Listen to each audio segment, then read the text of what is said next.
कैसे बना मूषक भगवान गणेश का वाहन। सभी हिंदू देवी देवताओं के अपने अपने वाहन हैं। आपने अवश्य गौर किया होगा कि ये वाहन कोई न कोई पशु या पक्षी हैं। पशु या पक्षियों के देवी देवताओं के वाहन बनने के पीछे कारण में जाएं तो उनका उत्तर कुछ पौराणिक कथाओं में मिलता है। शिव और पार्वती के पुत्र गणेश जी मूषक पर विराजमान होते हैं। उनका वाहन डिंक नामक मूषक है। गणेश जी की विशाल शारीरिक संरचना के समक्ष मूषक आकार में अत्यंत छोटा है। ऐसे में प्रश्न उठता है कि गणेश जी छोटे से जीव पर क्यों विराजमान होते हैं। उन्होंने इतने छोटे से जीव को अपना वाहन क्यों चुना है। इन प्रश्नों का उत्तर भी दो पौराणिक कथाओं में वर्णित है। आइए जानते हैं मूषक के गणेश जी का वाहन बनने के पीछे की कथा। प्रथम कथा। यह घटना द्वापर युग की है और इस कथा का विवरण गणेश पुराण में मिलता है।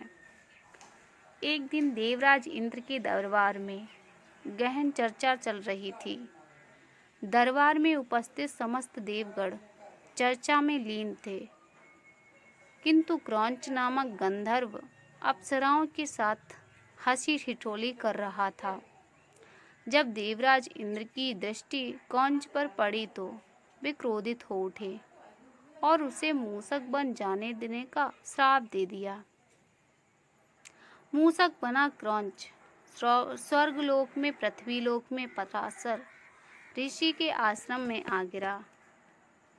स्वभाव से चंचल क्रौंच ने ऋषि आश्रम में उत्पात मचा दिया। उसने मिट्टी के समस्त पात्र तोड़ डाले, उसमें रखे अन्न का भक्षण कर दिया, ऋषियों के वस्त्र कुतर दिए और आश्रम की सुंदर वाटिका उजाड़ दी। मूषक के इस उत्पात से पराशर ऋषि चिंतित हो गए और उससे छुटकारा दिलाने की प्रार्थना के लिए गणेश जी की शरण में पहुंचे। गणेश जी ने पराशर ऋषि की प्रार्थना स्वीकार कर ली और मूषक रूपी क्रौंच को पकड़ने एक तेजस्वी पास फेंका। पास के बंधन से बचने क्रौंच पाताल लोक भाग गया, किंतु पास ने पाताल लोक तक उसका पीछा किया और उसे बांधकर गणेश जी के समक्ष ला खड़ा किया। साक्षात गणेश जी को अपना समक्ष देख क्रौंच भयभीत हो गया और अपने प्राणों की भिक्षा मांगने लगा। तब गणेश जी बोले, तूने पराशर ऋषि के आश्रम में बहुत उत्पात मचाया है, जो क्षमा योग्य तो नहीं है, किंतु मैं शरणागत की रक्षा अपना परम धर्म मानता हूँ। तुम्हें जो वरदान चाहिए मांग लो। गणेश जी की इस बात पर क्रौंच का अहंकार जाग उठा राजा बलि और के वह समक्ष बोला, आए तो मुझे किसी उन्होंने वरदान की राजा से आवश्यकता 3 पग नहीं है। भूमि मांगी। आप चाहें राजा तो बलि मुझे के मानने पर कोई वर मांग भगवान लें। रूप में वामन दान अहंकारी करने के क्रौंच के लिए इस कथन पर कमंडल से जल लेकर गणेश जी उन्हें मंद मंद संकल्प कराने मुस्कुराए लगे।